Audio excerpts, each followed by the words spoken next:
ನಮ್ಮ ತಂದೆ ಒಬ್ರಿಗೆ ಬಿಟ್ಟು ಬೇರೆ ಯಾರಿಗೂ ಹೆದರಲ್ಲ. ಸಾವು ಬದುಕಿನ ಮಧ್ಯೆ ಇರೋದೊಂದೇ ಕ್ಷಣ, ಅದಕ್ಕೆ ಭಯ ಯಾಕೆ? ನಾನು ತಪ್ಪು ಮಾಡದೇ ಇದ್ರು ನಿನ್ ತಮ್ಮ ಹೊಡೆದ, ನಾ ಹೊಡೆಸ್ಕೊಂಡೆ.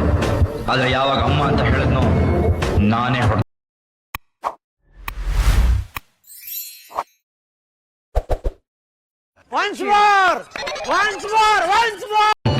ನಮ್ಮ ತಂದೆ ಒಬ್ರಿಗೆ ಬಿಟ್ಟು ಬೇರೆ ಯಾರಿಗೂ ಹೆದರಲ್ಲ.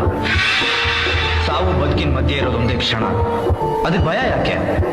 ನಾನು ತಪ್ಪು ಮಾಡದೇ ಇದ್ರು ನಿನ್ ತಮ್ಮ ಹೊಡೆದ, ನಾ ಹೊಡೆಸ್ಕೊಂಡೆ. ಆದ್ರೆ ಯಾವಾಗ ಅಮ್ಮ ಅಂತ ಹೇಳಿದ್ನೋ ನಾನೇ ಹೊಡೆದೆ. ಇದನ್ನ ತಪ್ಪು ಅಂತ ಹೇಳಿದ್ರೆ ನಿನ್ಗೆ ಹೊಡಿತೀನಿ ಬಾಬಾ.